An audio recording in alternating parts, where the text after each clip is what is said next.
계속 어제와 이어서 오늘은 유다와 이스라엘 왕들을 열왕기하는 소개하고 있고 열거하고 있습니다. 특별히 유다 왕 아사랴와 요담은 이 15장 처음과 마지막에 등장하지요. 특별히 그 재위 기간을 고려해서 유다 왕 아사랴가 재위 특별히 52년 동안 유다 땅을 다스리면서 그때의 북이스라엘에는 어떠한 왕들이 다스렸는지를 설명하고 있습니다.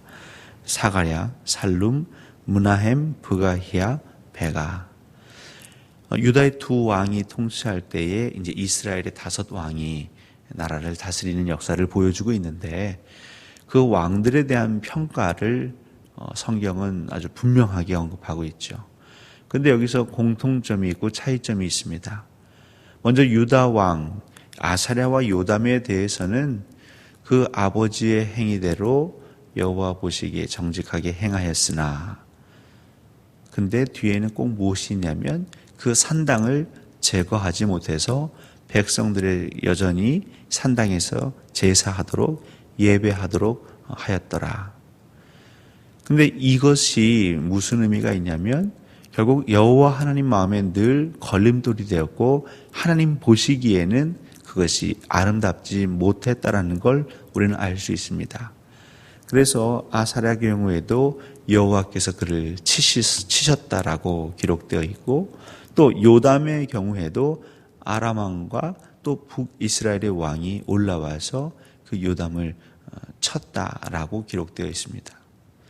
또 반면에 북이스라엘 같은 경우는 한결같습니다. 아주 짧게 다스렸던 왕을 제외하고는 항상 말하기를 그의 조상들의 행위대로 여호와 보시기에 악을 행하여 이스라엘로 범죄하게 한 느밧의 아들 여로보암의 죄에서 떠나지 아니한지라.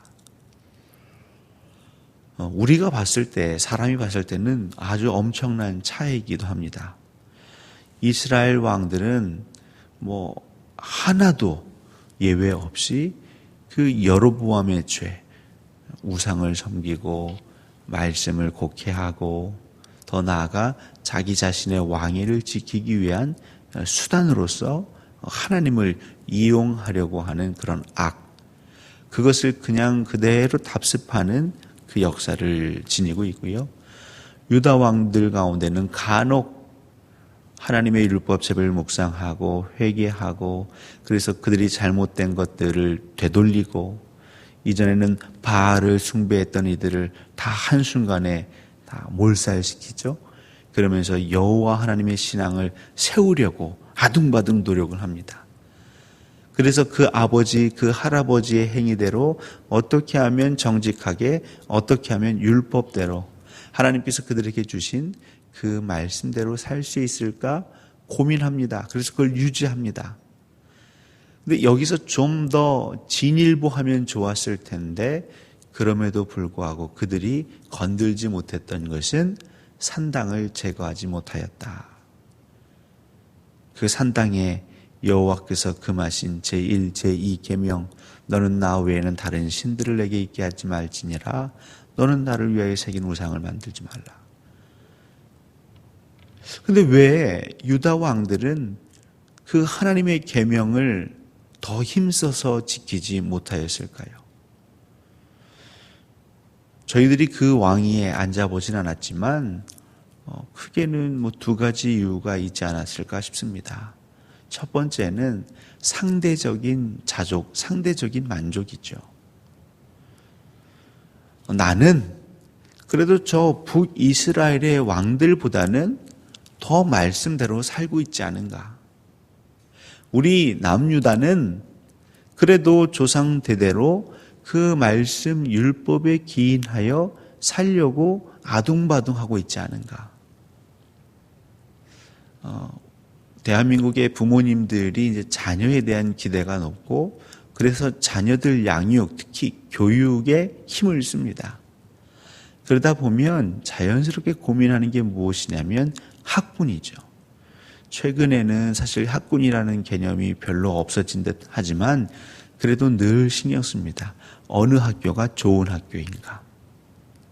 어느 학교 학생들이 그래도 함께 열심히 공부하려고 노력하는가?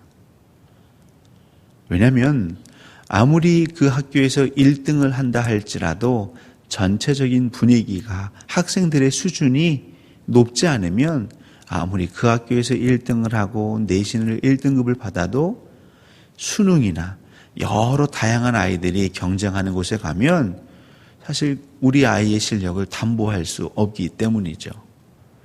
반면에 정말 서로 열심히 공부하려고 하는 그런 학교에 가면 물론 그 안에서 1등급을 받을 수 없을 수도 있고 그 성적이 막 오르락내리락 할 수 있지만 하지만 함께 열심히 공부하기에 전체로 봤을 때는 그 아이, 그 학교의 수준이 높아지는 걸 저희는 경험할 수 있습니다.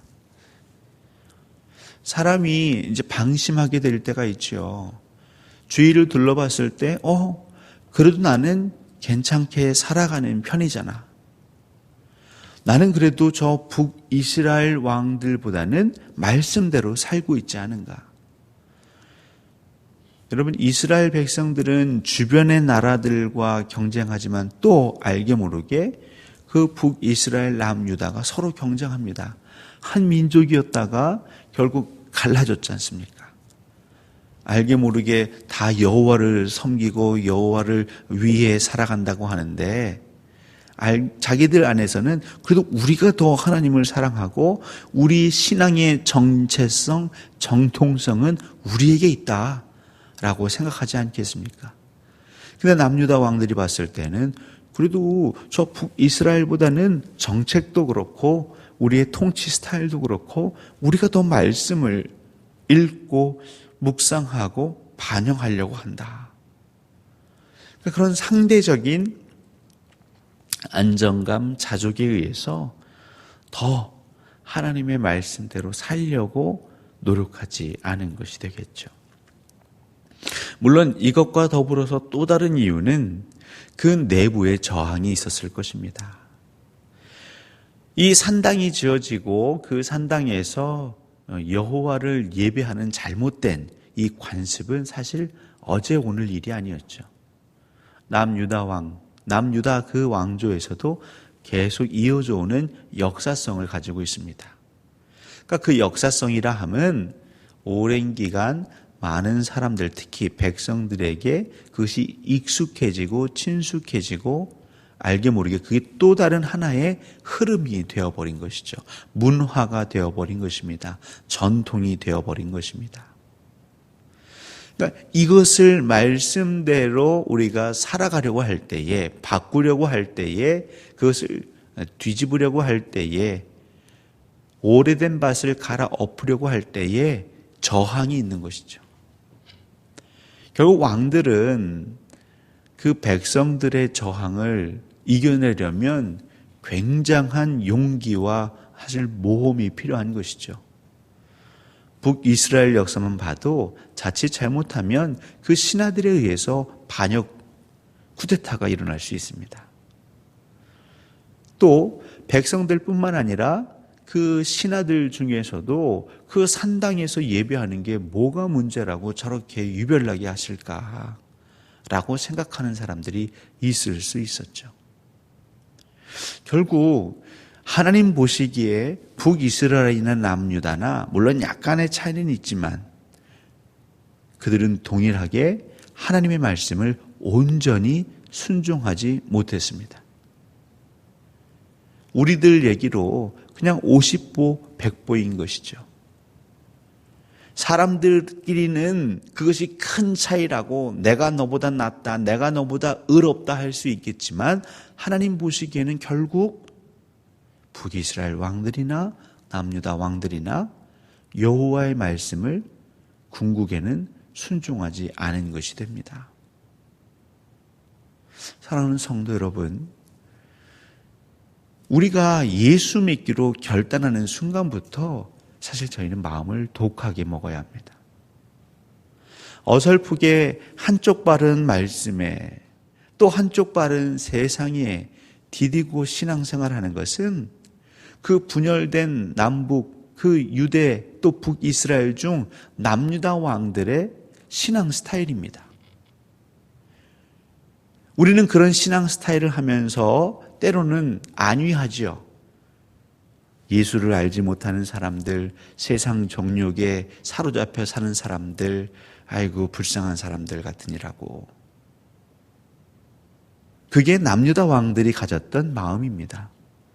북이스라엘 왕들을 보며 스스로 자위했던 마음들입니다.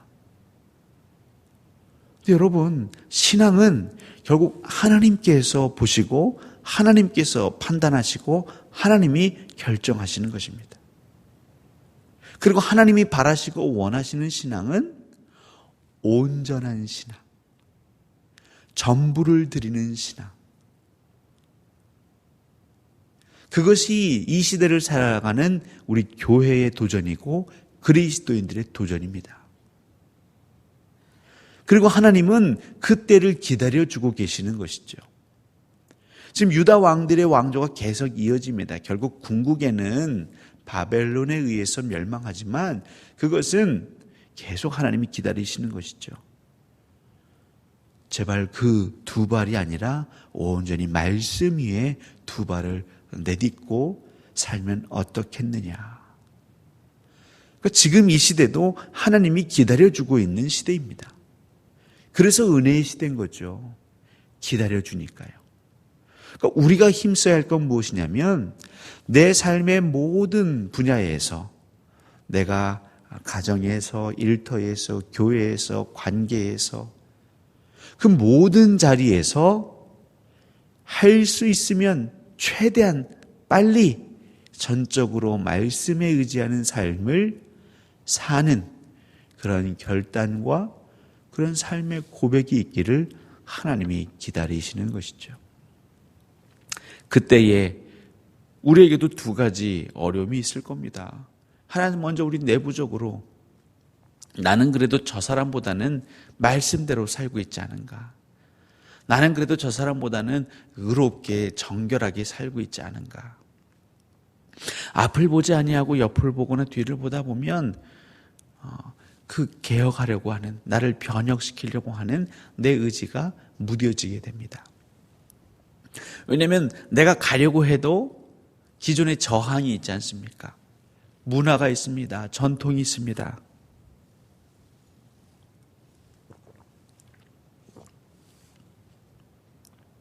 우리가 말씀대로 살지 못하도록 굳어져 버린 그런 우리의 잘못된 관습들이 있다는 것이죠. 심지어는 교회 안에도 우리가 말씀의 가치대로 하나님 말씀대로 신앙생활하려고 할 때에 걸리는 게 있죠. 왜냐하면 그냥 한국교회의 전통이라고 해서 그냥 우리만의 문화가 있습니다. 그래서 그 문화를 말씀으로 바꾸려고 할 때 저항이 있습니다.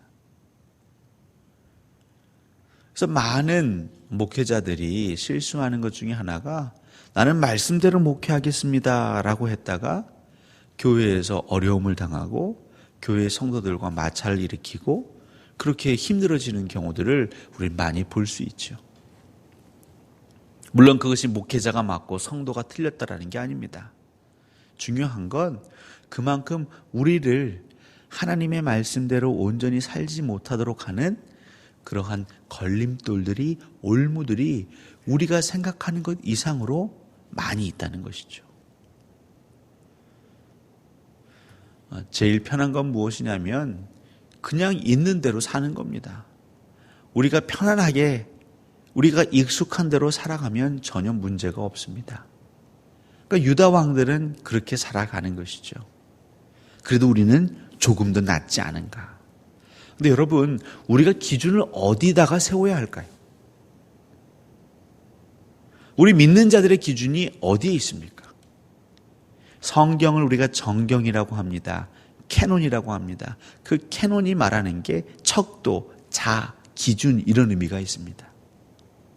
그러니까 믿는 사람들의 기준은 우리 삶의 내 말과 생각과 행동의 기준은 내 옆에 있는 집사님들보다 심지어는 목회자보다 내가 그래도 거룩하게 살려고 하지 않는가. 여러분 거기에 기준이 있으면 안 됩니다. 불신자들보단 내가 낫지 않는가? 저들보단 내가 더 예수를 좀 붙잡고 있지 않은가? 여러분 거기에 기준이 있어서는 안 됩니다. 우리의 기준은 철저히 하나님 말씀이 있어야 하는 것이죠. 저와 여러분의 기준, 하나님의 기준, 그것이 우리의 기준이 되어야 하는 것입니다. 그러면 사실은 당장은 힘들죠. 아휴, 난 아직 멀었구나. 근데 여러분, 그걸 깨닫는 것이 은혜입니다. 그렇게 깨닫고 하나님, 전 아직 멀었습니다. 도와주십시오. 기도할 때 하나님은 그 심령을 도우신다 약속하셨습니다. 우리 교회 역시 마찬가지죠. 우리가 깨닫고 하나님, 저희 교회가 여전히 멀었습니다 라고 할 때 하나님이 오셔서 도우시는 것이죠. 사람들이 목회하는 게 더 은혜스러울까요? 성령님께서 목회하시는 게 더 행복할까요? 우린 답은 아는데 그대로 못 살 뿐이죠. 그게 인간의 가장 큰 비애입니다. 어떻게 사는 것이 바른 줄 아는데 그렇게 못 삽니다. 여러분, 그래서 기도하는 것이죠. 오늘 이 새벽 여러분과 함께 저는 기도하기 원합니다. 하나님, 우리의 삶의 기준이 하나님 되게 하옵소서, 말씀 되게 하옵소서. 그리고 그 말씀과 저를 빗대어 보면 그 너무나 큰 차이가 있습니다. 그래서 오늘도 이 새벽에 나와 기도하오니 우리의 기도를 들으시고 우리를 주님 보시기에 합당하도록 인도하여 주옵소서. 그렇게 하루하루 날마다 하나님께로, 십자가로 더 가까이 가는 저와 여러분 되시기를 우리 예수 그리스도 이름으로 간절히 축원합니다.